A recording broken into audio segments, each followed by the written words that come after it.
Hello, Welcome, everybody. everyone, to the Two Fish at the Table Poker Podcast. Oh, shoot. I forgot. I just left my water. I'll Get go your grab water. it. Get your Yeah. All water. right. Hold on. I'll be right back. Hurry up, though. Come on. Honestly, how many times have we done this podcast and he forgets his water? Ridiculous. Sorry about that. Just grab that really quick. All right. Thank Oh, you. oh, whoa. Hey, what are you doing here?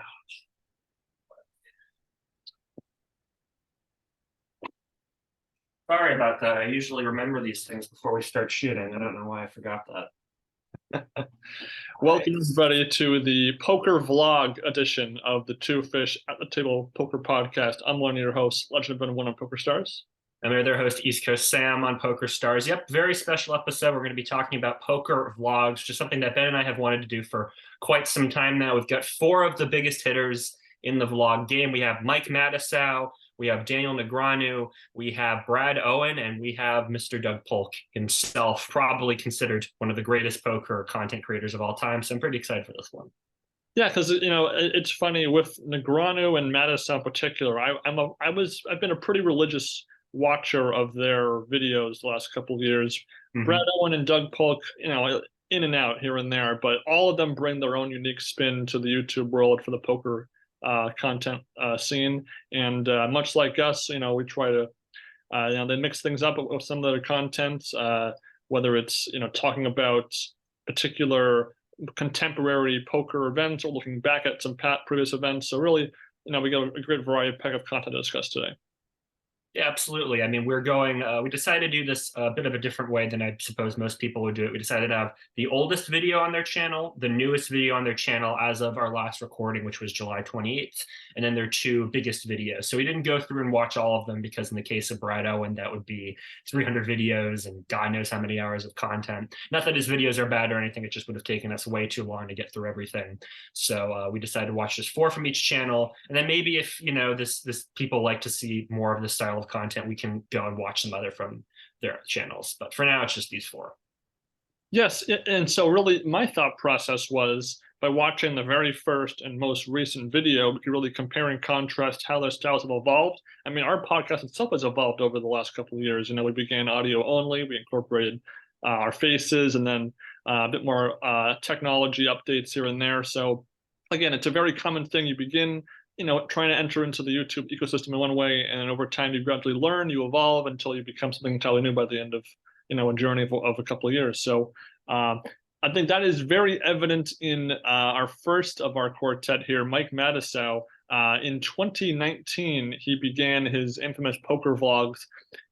This is obviously before COVID, so kind of 2019 was kind of the starting point for him before his content would evolve, obviously, with the mouthpiece and whatnot. So with this poker vlog, he covered himself using the camera mounted on his scooter. This is still in the time frame of Matusow, and still a problem for him now, but this is when his back issues and pain affects his mobility. So he uses a scooter to kind of get around either the Rio or Paris, Las Vegas or whatnot. And so that's really sort of the main emphasis is the sort of scooter cam footage. Yeah, I mean, he does a lot of filming on his scooter, often just talking directly into the camera. But he does do little things where he'll like be standing in his garage next to the Poker for Dummies props or markup police props that he had because he had a couple of skits during this time in 2019.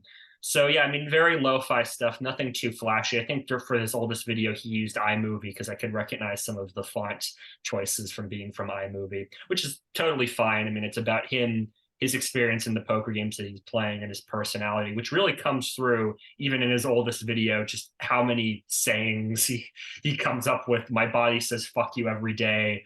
He'll find out a way to donk off his chips more than I do. Little things like that, which just bring out his personality.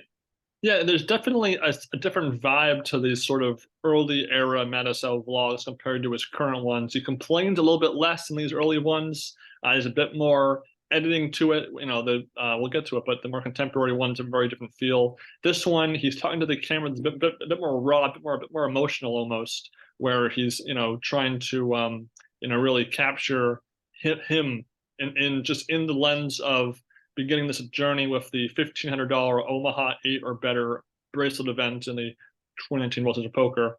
And each usually some of these earlier era Matusow builds kind of have like a half sort of cold opening, where it's kind of a like not a random clip, but it's kind of a clip that's just meant to sort of show maybe like a tech issue or a camera trouble or something, just to kind of, I guess, whet your palate before the video diary sort of content sort of begins. So, and again, definitely very different from how it is nowadays.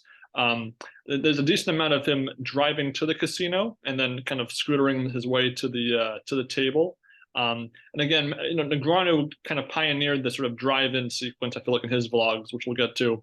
But again, it's kind of having that dashboard cam kind of gives you like a raw, unfolded look into them. Just as they're driving, when you're driving, part of your attention goes to the road, so you're not filtering yourself probably as much as you might be in other social contexts. So for me, I kind of picked up on that, and I kind of appreciate those sort of things.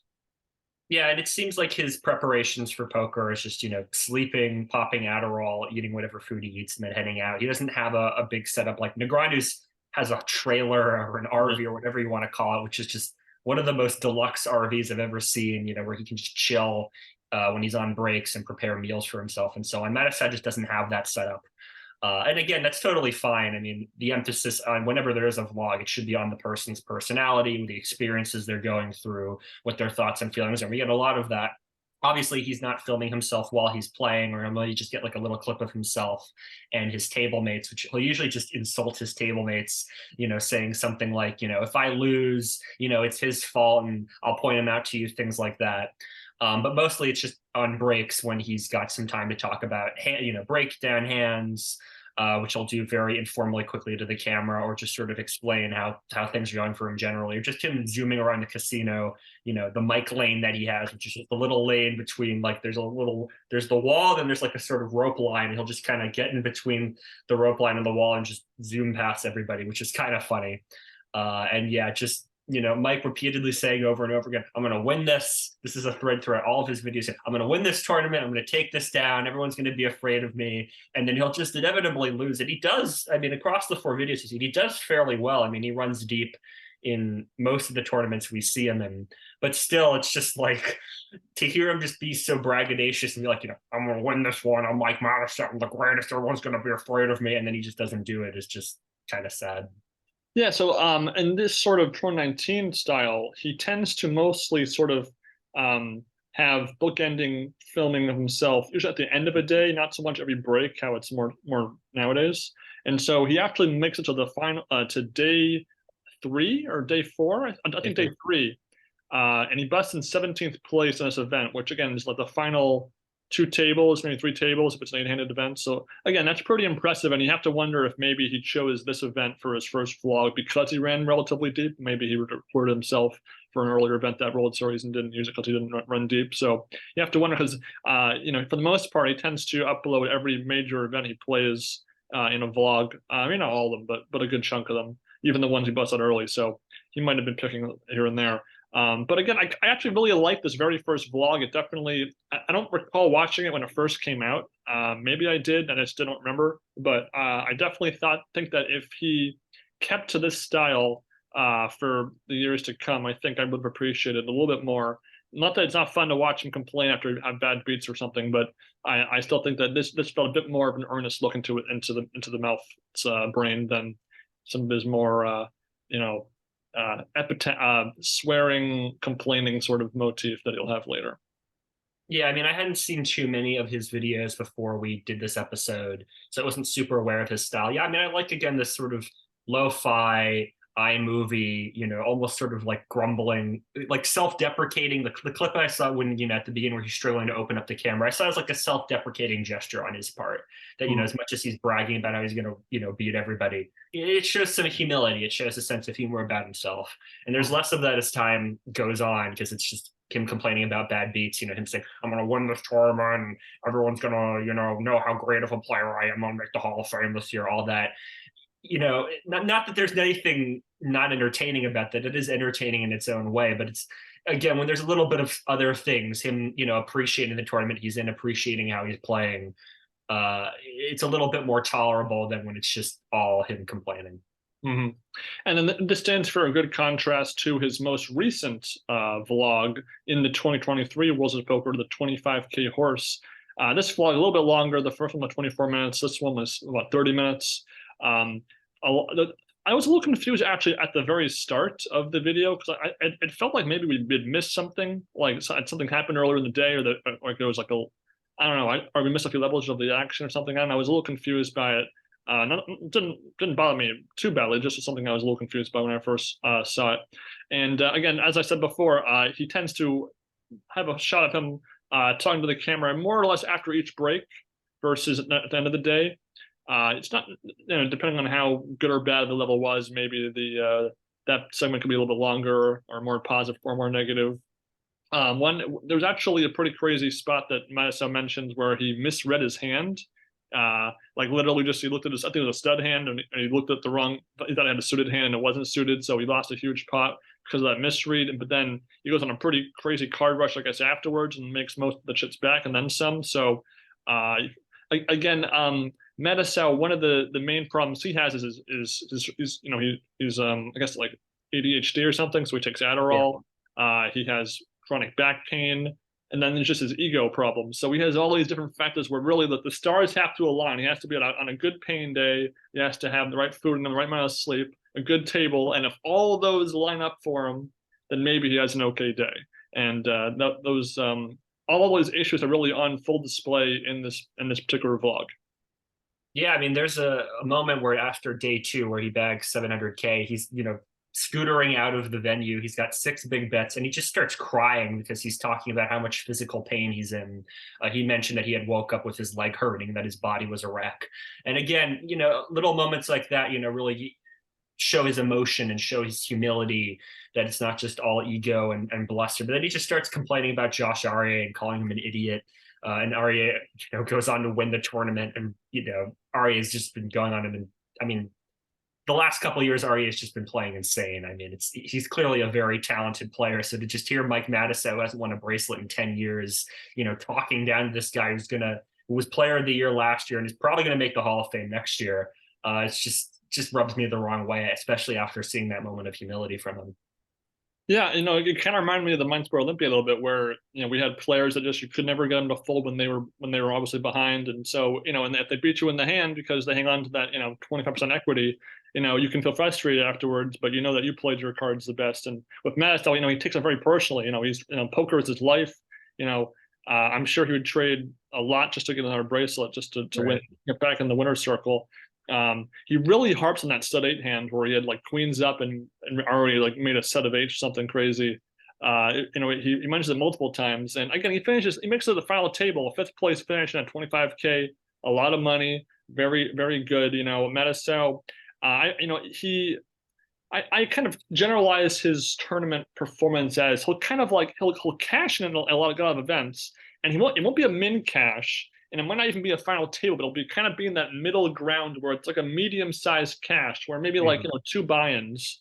And so again, it's a solid score, but again for him, he's looking for the big score. So he takes it pretty hard, even when he doesn't, even if he has a relatively good showing in the roster events that he likes to play in. And for the most part, most of these vlogs in the last year tend to end with him kind of not really a rant, but like just sort of going on and on about how his action ended in that event. Because unlike Negreanu, who might play like 3 or 4 events in one day and just move A to B, Matusow's vlogs are really of just that one tournament. So even if Matusow had played an event early that day or afterwards, he won't discuss it or show content from it. It'll just be for that one event. So, but another positive of this vlog is the number of cameos from various pros that Matusow talks about or just briefly spots on camera. That's kind of cool. Where's Waldo in Las Vegas? Always kind of fun. And again, really, if you watch these 2 videos back to back, you can really see how, even though it's kind of the same thing, it's presented very differently. Yeah, I mean, you're very right. I mean, it might just be because his health has been hasn't been going well in recent years, and that's why his personality's changed. But yeah, I mean, he feels a lot more bitter in the recent materials than he does in the older materials, despite the fact that, as you mentioned, he's had a lot of, deep runs and good cashes, even in recent memory. I mean, he made 2 final tables during this World Series. He got 9th place in the 10K 7-card stud tournament. I mean, in a lot of different tournaments, he's cashed. He cashed in the main event in 2022, not this year. But I mean, he's still a pretty good player, and so to just see him so bitter and angry after, you know, making tens of thousands of dollars. I mean, I understand that he pushes himself to try to win bracelets, but still, I mean, you won $176,000. It's a lot of money. So, you know, lighten up a little bit, maybe. Yeah, and then that led us into his two most viewed videos on his whole channel, not just the vlogs, but or among the two of the most. And these two being both in 2019, so clearly he kind of had a peak interest in his content in that year when he was first doing this vlog. And again, there was probably less competition on YouTube for poor content at that time, so that probably feeds into why these were two of his more watched videos. He had the 2019 1.5K Dealer's Choice event.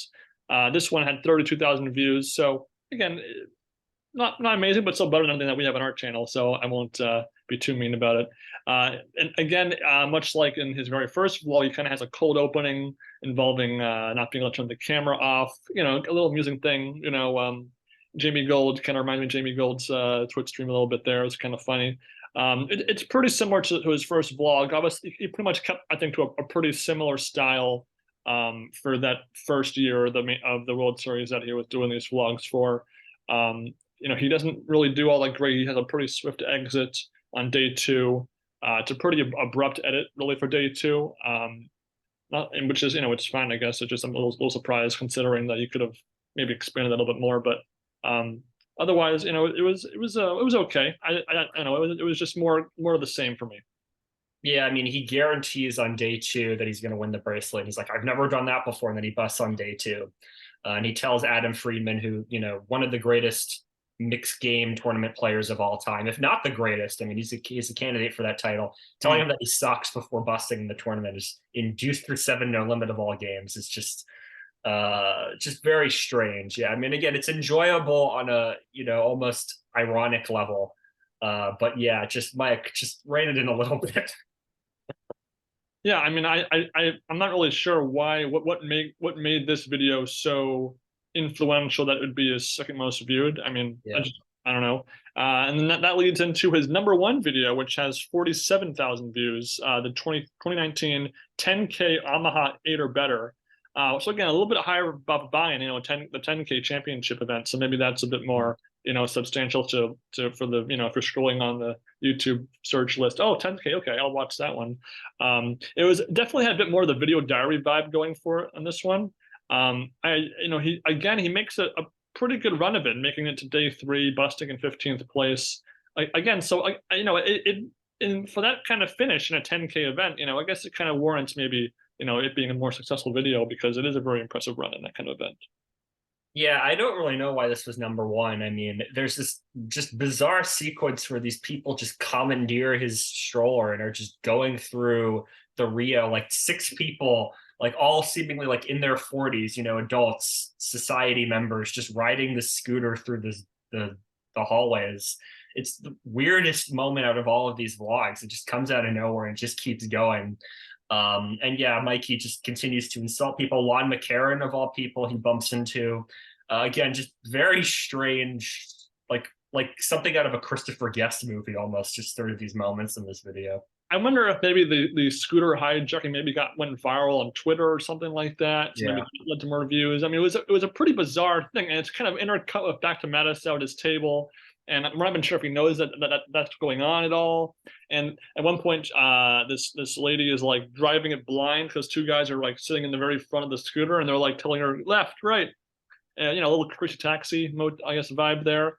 I mean, it was very bizarre. I kind of appreciated it for how random it was. It's kind of like a weird Family Guy manatee gag where it's so bizarre you're cut off by it, you can't help but enjoy it. Yeah, same here. Yeah, I didn't hate it. It was just like it just came out of nowhere. Like, what is going on here in this video which also starts with Mike tearing apart his shirt with it has like a Superman logo under it. Like, deep down inside, I'm Superman. It's just like such a weird little video. Yeah, and it also of the 4 videos we discussed here, 3 of them are from 2019, 1 from this year, and I think the biggest difference really is when he kind of recaps a hand in the, you know, 4 years ago. It's a static camera shot talking to the camera, almost a confessional, whereas nowadays it's usually while he's mid driving with the scooter. So he's like I can't believe how awful these guys play. I had 10-9-4 in stud eight, and he raised me with queen jack six. Like, it's a very different hand breakdown sort of approach there. And I wonder if maybe it just was out of laziness or just out of ease. Like it's easier just to talk about the hand as after the event versus establishing a whole another recording session with the camera later, so that they can churn them out faster. I don't know, because Matisow's vlogs, they Negreanu were daily. Yeah. They have next day it's up. With Matusow, it could be a few weeks after the event was done. So not really sure what his video creation process really was for that. Yeah, I think he has a couple people helping him out. But again, it seems like a very sort of lo-fi. Maybe he's editing, maybe he edited these himself. I wouldn't know. Again, I don't necessarily mind, him just like, going in circles on his scooter, recapping hands, even though it's a little weird to just see him like zipping around an empty hall out in the Paris, Las Vegas, just recapping the hand. Mhm. I mean, whatever works best for him to make these videos, I think is fine. So. Yeah, and so again, with Matusow, again, he's just entertaining in various ways that other people just aren't. So I can laugh at him, but sort of with him sometimes. So I usually do watch his vlogs. I mean, at 2x speed, just to kind of get through them. They can be pretty long sometimes, but I do enjoy his content, and I hope he does continue to create more in the years to come. Yeah, and I think we should give a shout out to his single most popular video, which is Blockers for Dummies, which is the greatest skit probably ever made. It's at 53,000 views, so clearly this has reached the hearts and minds of millions of people. I don't know what inspired him to make this video. It's 5 minutes long. If you haven't seen it, it's just, again, the weirdest sketch I've ever seen in my life. Markup Police isn't much better, but yeah, just very strange. Mm-hmm. That's all I'll say about that. And on that note, we'll segue ourselves into our second of our four content creators, Mr. Daniel Negreanu, one of my favorite players. I'm sure he's one of yours too. He began his vlog all the way back in 2017. And so much like Matusow and even Brad Owen, a lot has changed in the 6 years since he began his work there. His vlog began in the 2017 World Series of Poker. His first vlog of that year was for the tag team event, which was a 10K event back then. I think it's 1K now, or maybe I'm pretty sure there's only one tag team event now. So, and back then that was when you could have multiple teammates. So he had Benjamin, Wasserson, and Grigovic for this event. It's a 17-minute vlog, has 116,000 views. So, for his first foray into the vlog world, it looks like he, did a pretty good job getting some people to put their eyeballs on it. The biggest difference for me when you compare it to his current vlogs is just the graphics. Yeah. They're very kind of billboard, ESPN, statistics in the side. I mean, I won't say it looks low tech, but it looks kind of, I don't know, I wouldn't call it dated. It's kind of hard to put it, but it looks a little, looks kind of old to me, even though I knew it was, from 6 years ago, which wasn't that long ago, really. And the graphics, there's a lot of information on them, a lot of numbers, a lot of details, almost a little distracting at times when you're trying to focus on the Negreanu in the video part of it, because it kind of borders the video. And it really just kind of is almost his routine for the day, and there's just a little bit of poker mixed in there. Yeah, this is definitely more of like a lifestyle vlog than anything else. It's less about his results, though we do get a lot of information about that, and more about how to survive at the WSOP when you're playing at his level. I mean, obviously, as I mentioned, he has a trailer, which is this sort of deluxe RV, which has a kitchen and a bedroom and all this other stuff. And as a poker celebrity, he also has access to back rooms and back doors that I think a lot of people wouldn't have. But it's really more about that than anything else. I mean, he doesn't, because it's a tag team event, he doesn't play a whole lot of poker in this video in particular. He spends more time running on a treadmill and walking through his house, and talking about how he has 3 empty boxes for bracelets, and how that inspires him to win as many bracelets as possible. And then also this long scene about him playing indoor soccer at the end, which ends with one guy breaking his arm. Pretty gross. Luckily we don't get to see the broken arm or the accident or anything, but we see, an ambulance show up, which is pretty bad. But yeah, I mean, this is for your first vlog video in 2017, and this is very slick. He clearly had somebody helping him out. And he's up to like 750,000 subscribers. So he really, is a powerhouse in terms of vlogs, not just within the poker community, but it seems like people outside the poker community are watching his content too. So I mean, good for him that he, early on he had this sort of style of, I'm going to be more of like a lifestyle type of guy with poker thrown in there, let people know who my personality is, let people see who my friends are, things like that. But yeah, I mean, the graphics definitely need some work, and they do get better as time goes on. But even then, early on, I mean, he definitely had something going. Yeah, and we'll get to it in a bit, but a few of the staples of his vlogs are introduced in this very first one. Stuff like hand breakdowns of graphics. He breaks down a hand one street at a time. Side bets mentioned. Fantasy teams. All of the various poker tangential paths that you can take when even just besides just playing. At the table. Other things that you can have occupied in your mind. It was funny how his day one table in this event had Mr. Jesse Sylvia, who I've been trying to get for an interview. Hopefully, fingers crossed, we're working on it. It was kind of fun to see him pop up in that video. And again, unlike Matusow's vlogs, this is just of one day. So this includes his routine, playing a bit of poker. But in order to get the full story of how that one event went, you'd have to watch the next video, which would presumably be up the next day. And again, he'd go from day one of the World Series all the way to the very end of the World Series, rinse and repeat for each year, which gets us all the way up until his most recent episode for the 2023 main event, going out of a bang, Poker Vlog Day 50, 38 minutes long, so more than double episode number one. And his vlogs nowadays, you can see in his style here, there's usually a small montage of one or two sort of abridged clips of what's going to happen in the video, whether it's Alan Kessler or some crazy run out or some big exclamation by Negreanu later during a hand or something. And again, comparing how a World Series begins on day one, we have the flip side of, reflecting on the entirety of the World Series, total revenue, how much, was he positive or negative, his cash rate, his cash percentage and all the events he played and stuff. That is, and in between all of that is just him playing, all their final few events or bullets of the last event. Yeah, I mean, people were ribbing on Daniel for finishing this at WSOP with lots of something like $700,000. I can't remember what exactly it was, but he got 20 cashes by the end of the WSOP. It's just that he didn't cash in the high roller events. He cashed in a lot of the small events. Yeah, I mean, so this episode's really more of a recap of the whole WSOP with some new content. That's not to say that it's just purely a recap, but it's him, going over his thoughts about what he wants to do next. He wants to just play chess for a month after WSOP. He wants to go to the Bahamas. It takes him some time to kind of get back into his routine and lose some weight and feel better and look better.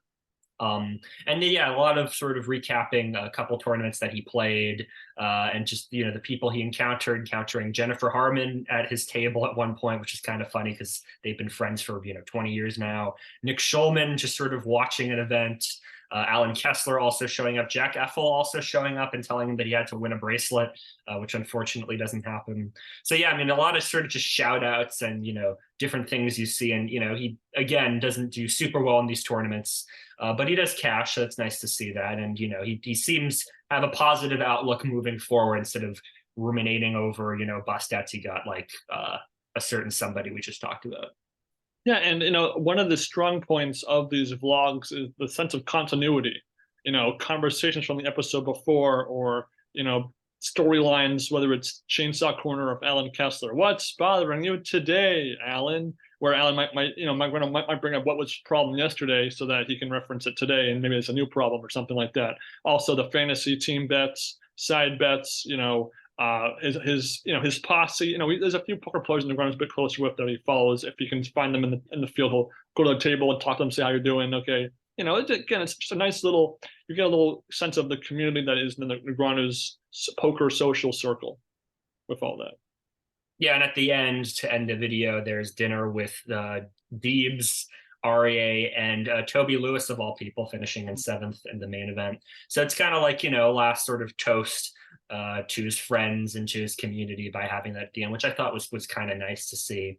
Yeah, I mean, again, Daniel's just, as we observed when we met him briefly, very nice guy, pretty good ambassador to the community. Definitely has had some controversies and things that don't stand the test of time. Certain skits that he once released.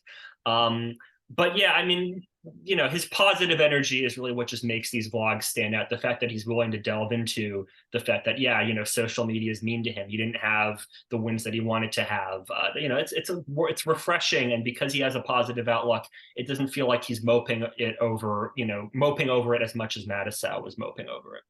One of my favorite little touches from this particular year's iteration of his vlogs was the animation that plays Nobody Wins a Hand. He's like, yeah, it's taken out of GG Poker. And I just always laugh whenever that played because he ran pretty good in this entire roster of events. So that event animation was played quite a bit. So that was always kind of fun to see. Yeah, I mean, the graphics are very flashy. I mean, there's, hand breakdowns. You see what the cards were, who the chips were, what the starting stacks were. And that's, again, very helpful. It's not just, him talking to a camera. There's definitely thought and effort put into this. Yes, and again, he's maintained the same schedule where it's a daily video upload by his team. He shoots the footage. Sometimes, gets annoyed at people trying to interrupt him with like, "Can I get a photo?" That's why we were very careful when we had our time with him at the main event. And so again, I enjoy watching these every year. I'm going to continue to watch them. And again, for some folks, maybe skip around. There are timestamps, so if maybe you just want to see him in the poker scene, fast forward through the first few minutes and get him on the table, go from there. But very entertaining, and there is a lot of contemporary, like rap-ish music or something. I'm not really sure how you would describe it. I'm not a fan personally, but it does keep things, feeling, a bit more energetic when you're logging in, hit the button, hit the subscribe update, open new video, get your head pumping, and so yeah.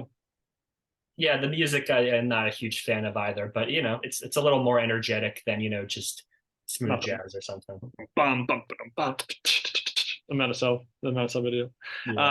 Moving on to his two most watched videos. One is kind of a bit off of the beaten path of the World Series of Poker vlogs, where this is the 100K Monte Carlo Super High Roller Bowl with Kevin Hart video from May of 2017. So this is actually just before the World Series of Poker. So you could argue it was maybe one of the prototype vlog videos before he got rolling with his other stuff. 355,000 views, 20 minutes long. It functions more as a travel vlog than like a true poker vlog video, because there's not a ton of poker content in there, but we do see him play an entire tournament in the video. Yeah, I mean, this is an interesting vlog because I imagine why a lot of people viewed it, because first off, most people that go to Monte Carlo vlog videos, I love travel vlogs. I find them very interesting when there's a good entertaining person to be doing them. And then also, I mean, having Kevin Hart, I mean, I don't think most people know that Kevin Hart plays poker, not on a professional level by any means, but he's been doing tournaments like this for a while now. So it's kind of nice to see, it's sort of a hodgepodge of sort of travel vlog and celebrity vlog brought together.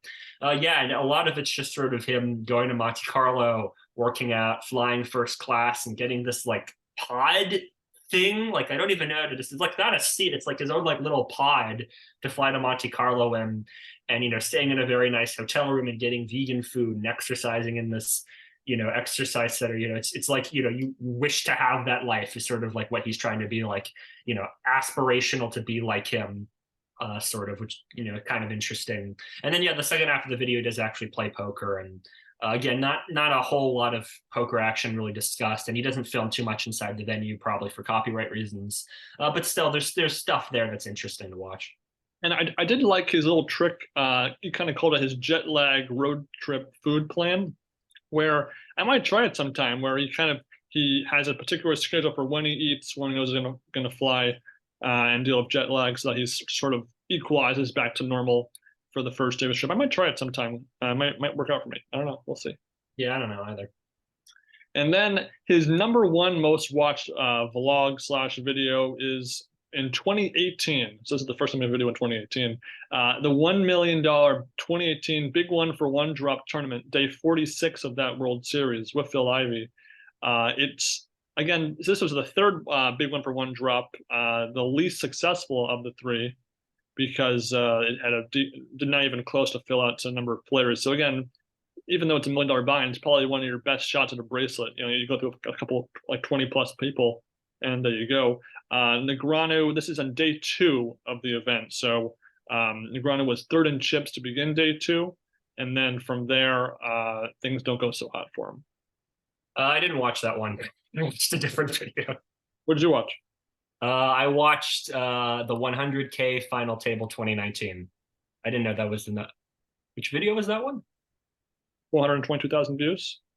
422,000 views. Oops, missed that one. Okay, sorry.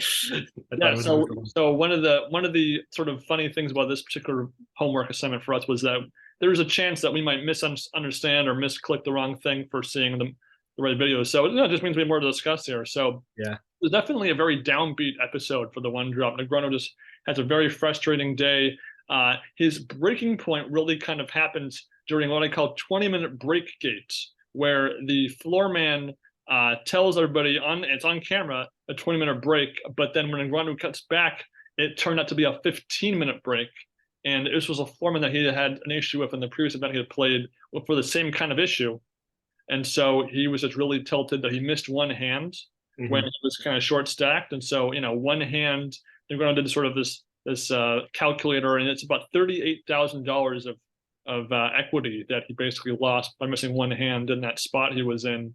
And he's, with short stack, every hand counts. If you could the hand to get aces, really, So he ends up shoving 10-7 in the small blind a couple of hands later, 19 big blinds, gets called by ace-6 and loses. So that sort of, I feel like that tilted mindset might have fed into his shove there of 10-7. So again, I'm not a fan of that play of 10-7 in the first place, but nonetheless, you can see how one little thing in the machine in your head goes awry, and it causes a big outcome of negativity for you.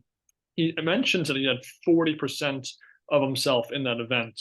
So again, $400,000, still a sizable chunk, and it leads to him having a pretty sizable negative ROI on that entire World Series.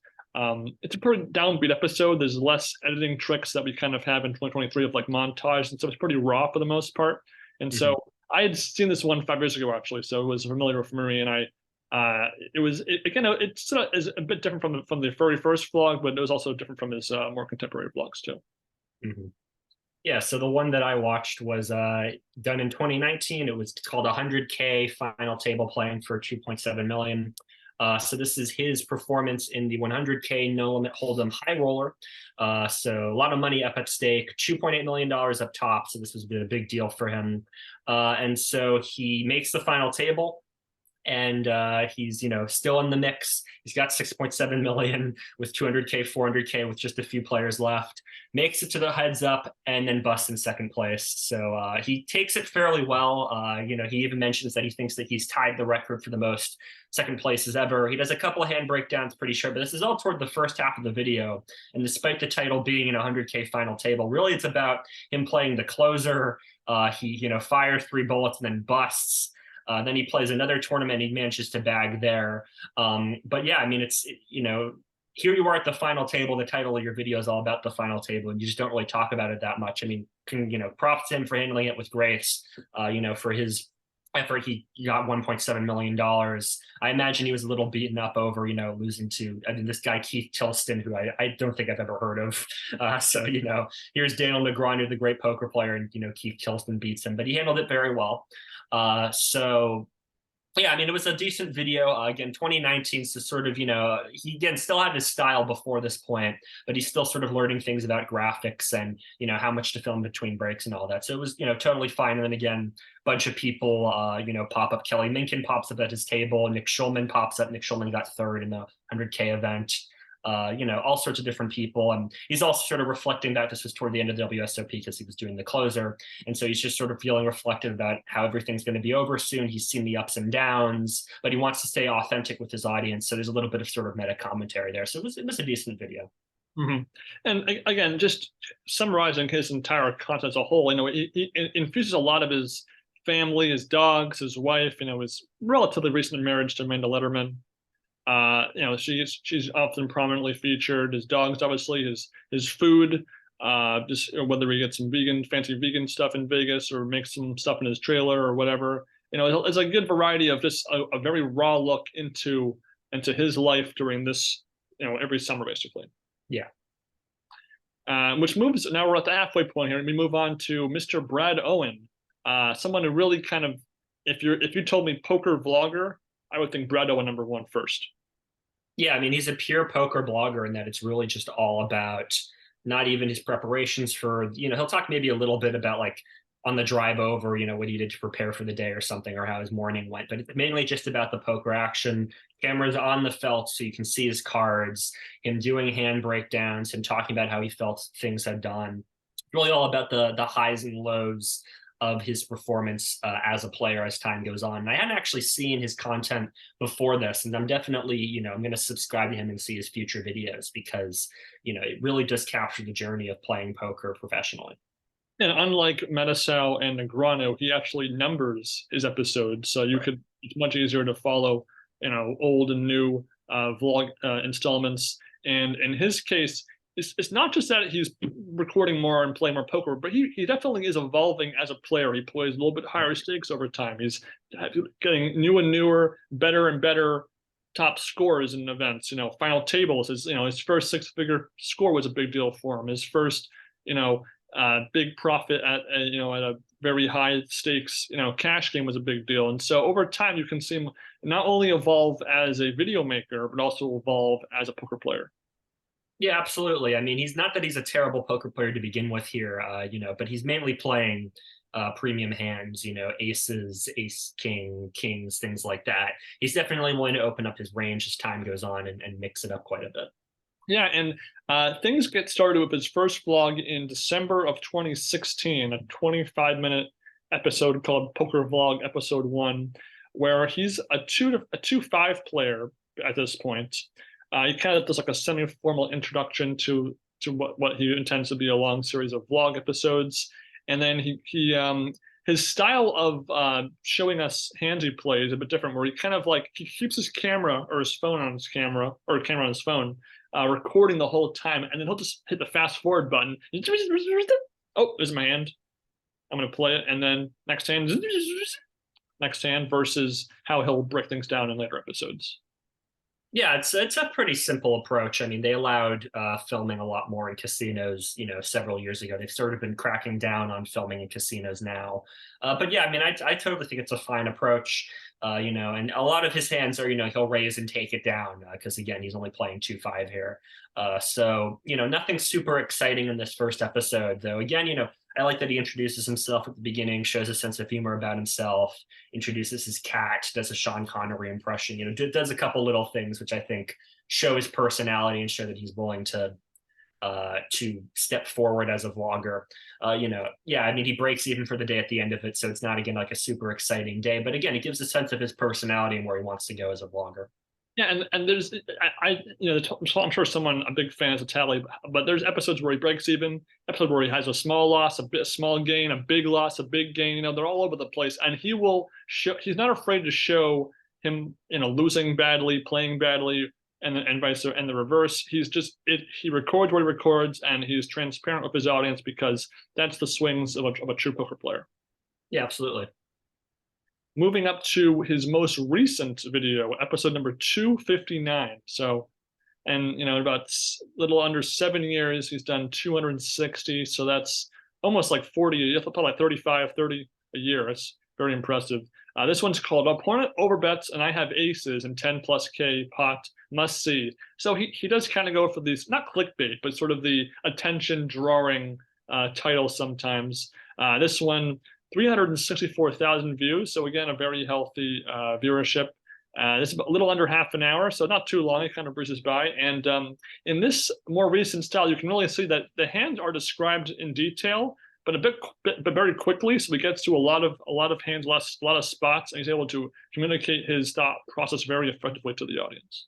Oh yeah, I mean, he really explains each and every decision very well. Why he's raising to a certain amount, what his opponent could be three betting with, why his opponent could be calling, how that affects his action going forward. He clearly thinks of this at a very high level. And I mean, just starting this video off, I mean, the first video we have him at 2-5. Clearly he's a professional poker player, so he's making this for a living. But now all of a sudden we get to, he's playing a high stakes cash game. And oh, by the way, I made WPT and WSOP final tables recently, just as sort of like a little intro. So yeah, I mean, he's definitely thinking at a high level and doing, fairly well for himself, generally speaking. In this video, not so much, but generally speaking, he's stepped up his game. Yeah, he ends up on a down 16,000 for this entire session in this video, which was at one point a 20K downswing because he was up about 4K at one point. So 4 plus 16 is 20. And again, he's just not afraid to put it out there and just admit that, sometimes things go your way and sometimes the cards don't. He does tie in usually towards the end of his videos a little bit of maybe is seeing other friends playing, hanging out, having a good restaurant experience, drinking, other events, maybe Worlds of Poker events that guys play in besides him. And so there's a nice sense, a little bit like Negreanu's videos, where you see a bit more of his life as a whole, not just the table. And again, the graphics are a bit better in the modern vlogs compared to the old ones, and they stay on the screen after they are put up versus like just for a second, so that you have to memorize it basically.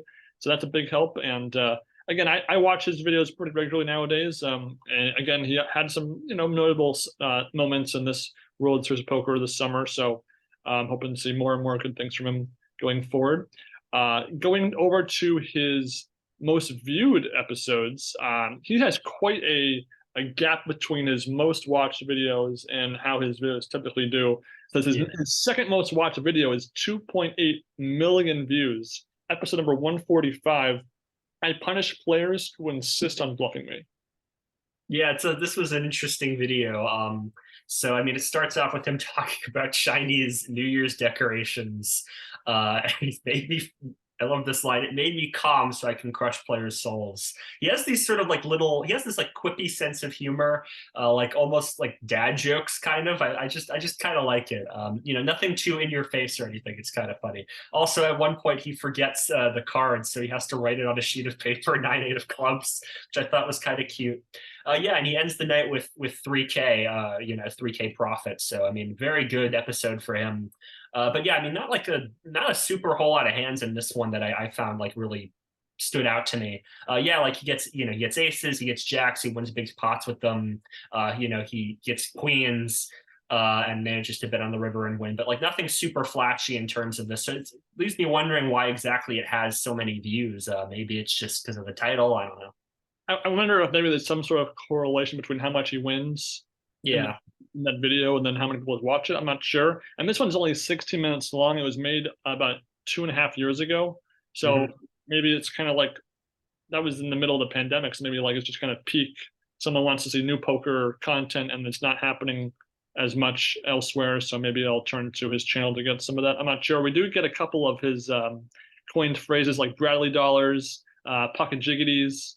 Always kind of funny. And again, inside jokes are always amusing for me, being from a homestead runner kind of childhood. So I love stuff like that. And then his number one most watched video is episode of vlog number 173, 3.3 million views in August of 2021. So again, that same year that he had the most second most watched video. I play biggest stakes and biggest pots of my life. Must see. Exclamation. Yeah. This was an excellent video. I mean, I really like this because, as Ben just mentioned, the title is all about playing the biggest stakes of his life, 2040, which, for me as somebody who, only plays the Mind Sport Olympiad and some informal play money tournaments, I just can't imagine going up to a 2040 game with any amount of chips, let alone the chips that he has. And what a roller coaster this is. I mean, first off, we start with a cameo from Doyle Brunson, just happening to drive by on his scooter, which I thought was kind of nice. But then just like, the hills and valleys he goes through and just like, again, I had never seen Brett Owen's videos before. This was the third video I'd seen from him, but I was like on the edge of my seat. I'm like, oh my God, what's going to happen? Yeah, and again, it really speaks to just the ebbs and flows of playing poker and why guys like me don't play poker because I couldn't handle one swing, let alone like 10 swings back to back to back. He plays 5-10 and then goes up to 20-40 in a cash game. And again, I played 1-2 and I felt like I was just whew, lucky to come out with $87 profit. In this case, again, it's just a lot of fun to not know what's going to happen next. Is he going to win the next big hand and turn things around? Is he going to bust out? Is he going to tilt it off? He had two 10K bullets during this session, and it really felt like that second 10K he was playing with fire when I was watching this video. And again, I'm happy for him that he made about a $4,500 profit in the end. And but again, it was a long video, but it was definitely worth every minute to watch it.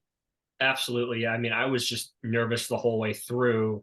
I mean, him also admitting that, like, I don't know what the villain's doing, I'm getting sucked out here, all that. But also by this point, I mean, this was 2019, so he's a couple years into being a vlogger, and he'd become a well-known vlogger. So the other guys at the table are like pointing out, like, oh, you should get his mohawk, they, ask me questions about the hand, things like that.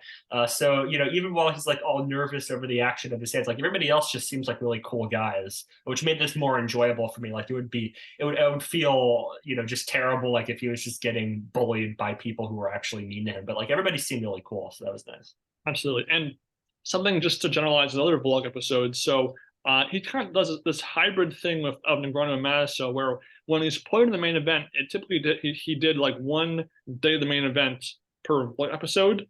But in some tournaments, he might cover more than one day, if not the whole thing, in one vlog, versus doing it just like one day of the calendar at a time.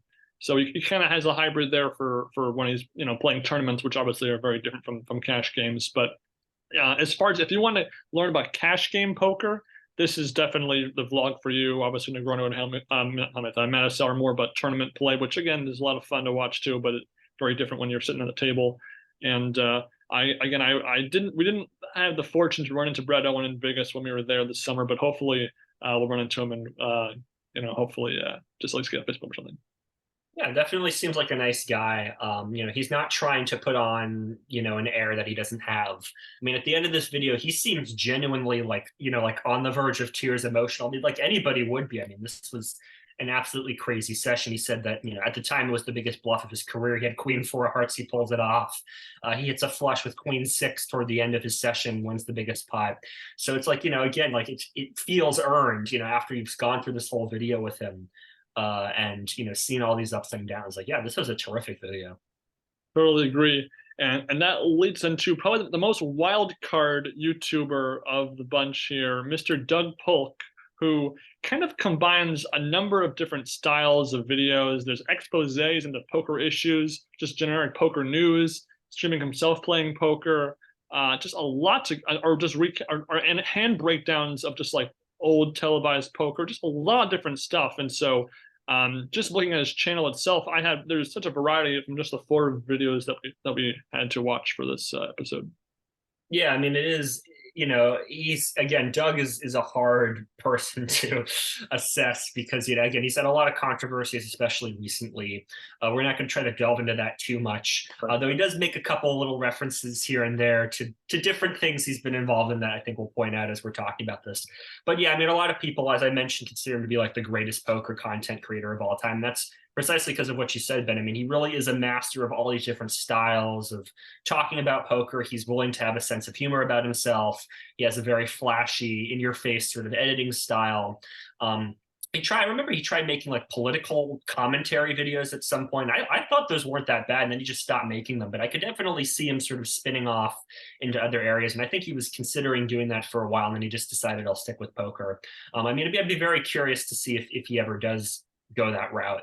But yeah, I mean, I do enjoy his style of videos despite all his controversy. But it is different than what Brad Owen does, which is, again, sort of just pure poker. This is what I'm doing. This is the game I'm playing. Whereas Doug is more trying to be like an entertainer and commentator. Yes, and just to kind of get the ball rolling here, his very first video on his channel was called Doug Fights Tonka in the Cage, June 2016. It's a very quick 6.5-minute video. Yeah. And it's literally just him playing for 6 minutes on a 1K cage event online. And in the 6 minutes that we capture on film here, he just wins every hand he plays. And that's it. I never got the sense he was playing against one player, Tonka in particular, or anything. It's just that he wins a bunch of hands. That's the whole video. Yeah, it's I mean, he hits a boat on the flop and gets called with ace 10. He flops trips with jack 6. He shoves with 10s, gets called with 9s, just a sort of a lot of him winning. It's really less about the poker and more about his personality. It's from a stream. It's him talking with his chat. Him telling like, I want to tell you guys I'm proud of you. Root for me, things like that. Again, like it's not a great video by any means, but it does show us his personality a little bit. Yeah, and again, I just think that the title could have been better. It Yeah. could have been like, insane card rush in the 1K cage or something different, because he doesn't really fight Tonka. And again, when you put in bull caps letters the cage, you think of like an actual cage. So Right. I don't Yeah. know, it's a little crazy there.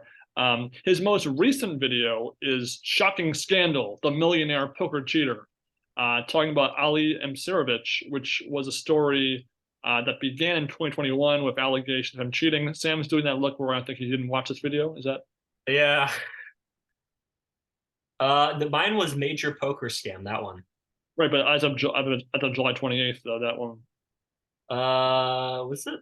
I thought it was. I thought it came out on July 20th. All right, whatever. I didn't watch that one. So in this case, again, it's very much an expose style video.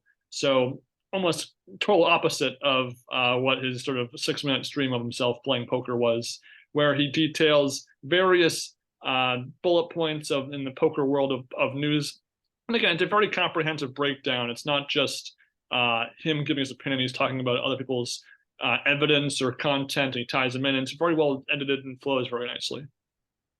Yeah, so the one that I watched is his current most recent video, Major Poker Scam, the $450,000 con artist, which is essentially, I assume, the same thing as your video, just a sort of different take, an expose into this guy, Dustin Abe, I don't know how to pronounce his name, who's just this like influencer con artist guy. You've probably seen this type of guy online where he's wearing sunglasses and he's like standing in front of a cool car and he's got like his arms crossed and he's smiling. He's like, I can do any service you need. I can help you run your Twitter page. I can help you run your Instagram page, things like that. Like, I've never heard of this guy before, but I've seen this type of guy like 10,000 different times. And yeah, he scammed Rampage Ethan Yao, who's another content creator who we'll probably talk about at some point. Scammed him out of a bunch of money. Rampage gave him some money for an investment thing, and Dustin never cashed it, and now Rampage has come forward.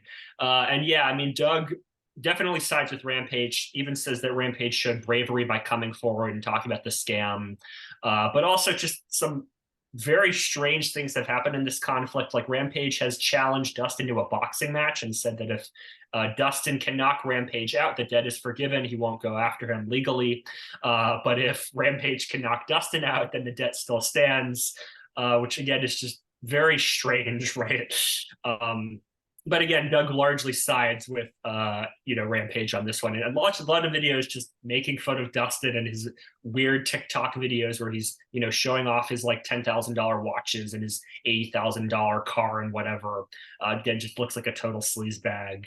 And Doug also talks a little bit about Poker Go and the main event and monetizing the main event. He says that he thinks it's bad for poker to monetize the main event and keep it behind a paywall, but he understands it as a business decision. And he also ends the video offering some advice about lending money to people, which is essentially try to do it as little as possible. Don't give it to shady people.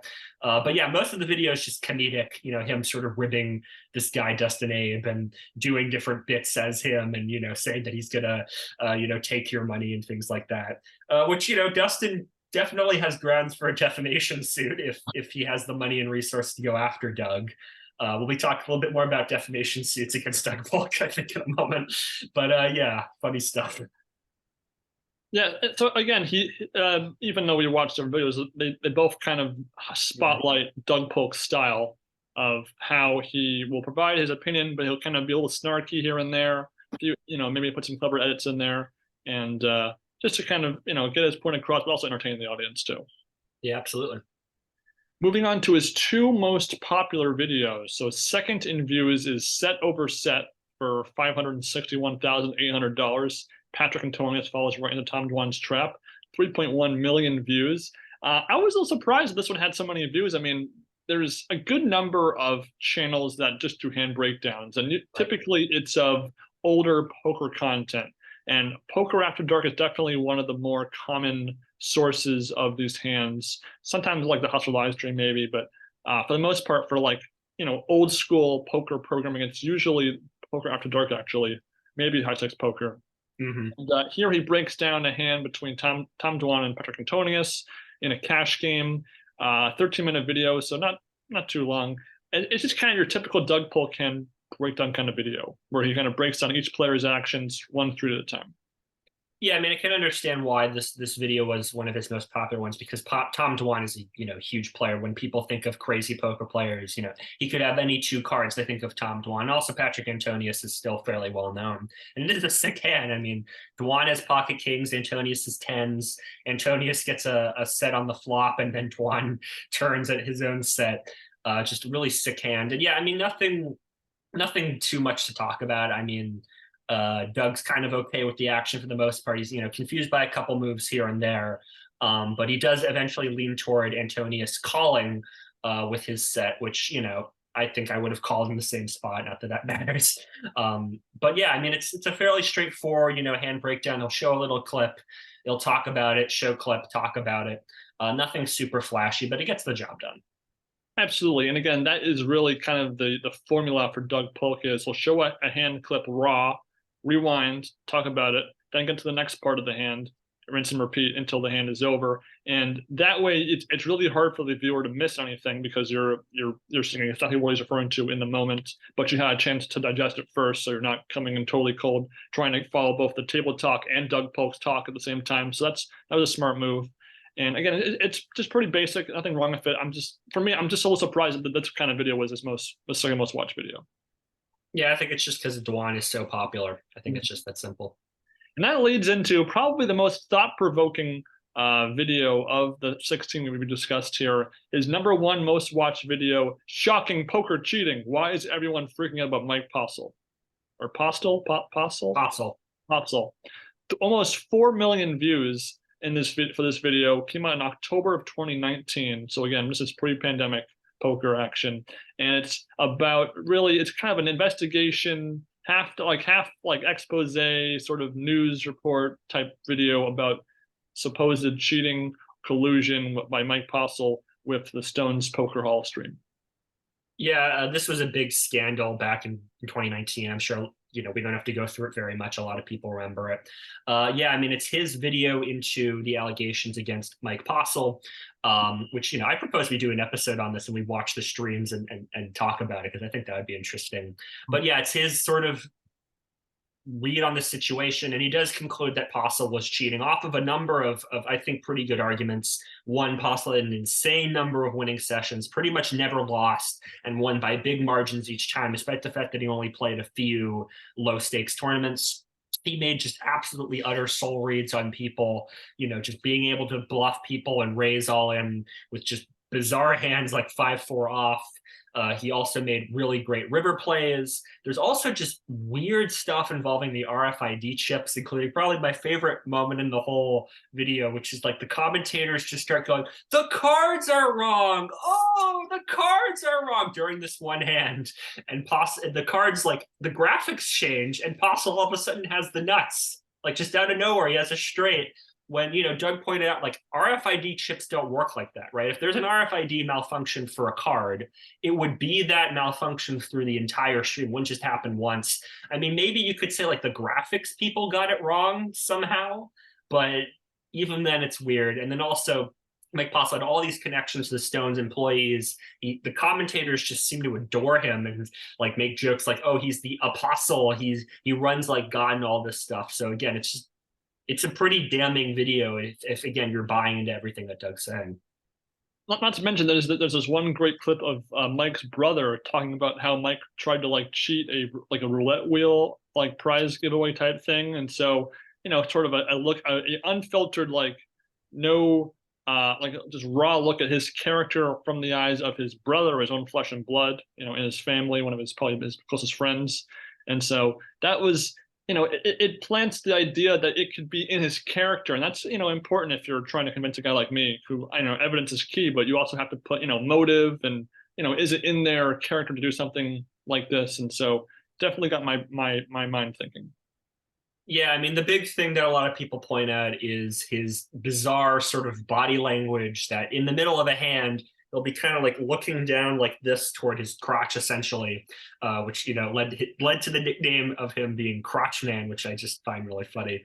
But yeah, just like also just like in the middle of just various hands, like, his chips will be out here, like in front of him, but he won't be like looking at them. Like he'll try to act like he's looking at them, but in reality, he's like kind of like leaning over like this, looking into his crotch. And the reason for that is because he had a phone in between his legs. There's a couple of sort of blink and you'll miss it shots where you can see him turning something over and it looks like his phone. And there's other sort of shots elsewhere where it seems like he's, putting his phone down. Again, that stuff's body language is hard to read. It's hard to read into. The sort of winning sessions and soul reads and river plays are a little bit, more believable in terms of cheating. But I guess the conspiracy theory, or the theory, is that he's somehow getting the cards sent to him through a text message or something. There's a Stones employee helping him out. Again, this never really panned out. I don't think there was ever really proof that he was receiving these text messages. So who knows? But again, it's still strange. Yeah, Doug kind of jokingly tries not to just blatantly say he thinks Mike is cheating. I think he presents all the evidence for him to be cheating, Right. and doesn't really present any counter evidence for him not to be cheating. So that is kind of almost like implicitly implying that he believes that Mike was cheating. And there's actually a Wikipedia page for this entire topic. That's a fairly lengthy one that you can kind of have all the court-related updates that go up until last year. But now the matter's kind of closed. But again, I like that Doug's not afraid to kind of just put it all out there as far as the evidence, what he and his sort of his take on the evidence, without actually, going into the legal ramifications of just outright saying this guy's a total what, insert whatever word you want here. And again, it got me thinking, and that's really what investigative videos like this are meant to do. So it was very effective in that respect. Yeah, I mean, I actually say we should watch the Postle streams and come to our own opinion, and we can do a video on that. Yeah, I mean, I definitely think that there was funny business going on. I don't want to say anything that would lead to a defamation suit because Mike Postle sued a bunch of people. Yeah, I mean, say what you will about Doug. Yeah, he does definitely let his opinions get out there, and I think in the Robbie Lou case, he concluded that she was cheating, which I profoundly disagree with. I don't think she was cheating at all. But at least he I don't think he's lying to the audience. I don't think he's putting on an air of outrage or trying to volunteer opinions that he doesn't have. I think he genuinely thought Robbie Lou was cheating. I think he genuinely thinks Mike Postle was cheating. So it's kind of nice that he's telling it like it is, so to speak.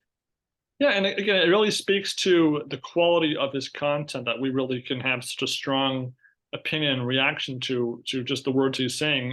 Yeah.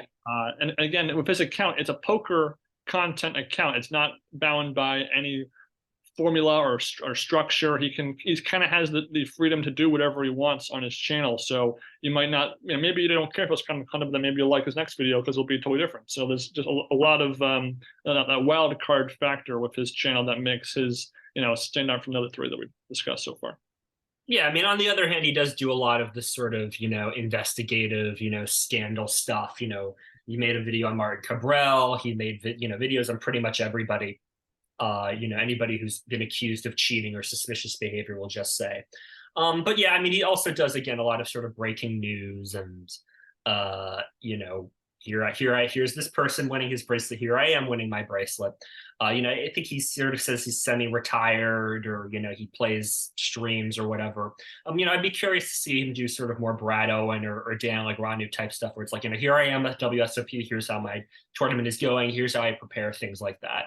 But yeah, again, this sort of expose content, I understand that people can see it as clickbait, or they can see it as him exaggerating things for dramatic effect. There have been accusations that, even within the Mike Postle video, he made a little sort of snide remark about the Alec Torelli video that he made. He cut in a little clip of Alec Torelli saying, Doug actually does all this misediting and takes things out of context. Some people may not sort of like that editing style, exploitative editing style. But again, I find it very entertaining. So I think it does work on a certain level for me. Absolutely. And hopefully someday, Sam, maybe years from now, someone will make a poker video about our podcast and, how it fits into the overall poker world. I can dream, unlikely, but you never know. Yes. Maybe we'll just, just give it they'll give us an award for best poker podcast. Who knows? Ad free, politics free. I don't know. I'm just saying, hey. Anyway, I think that pretty much wraps up everything. Thank you everybody for listening to our latest discussion about the poker vlog world. In case our little joke intro is not clear, we are now roommates, Sam and I. So hopefully that will just bring us together even closer as we dip our toes every day deeper into the poker world with our various talks and discussions. As always, we always look for anyone who wants to join us for an interview, for an episode, for a few minutes, submit requests, ask questions. Just, interact with us however you want to. We always look forward to hearing from anyone who wants to talk to us. Yep. Feel free to leave a comment with any questions or suggestions you have. Again, we'd love to have anybody on for an interview, or if you want to, comment on something that we've spoken about, let us know, and we'll happy to talk about it. And after this poker session, we broke even. We didn't lose any money in the session. Very good. Until next time, guys, enjoy your poker, enjoy your TV, and enjoy your poker on TV. Take care.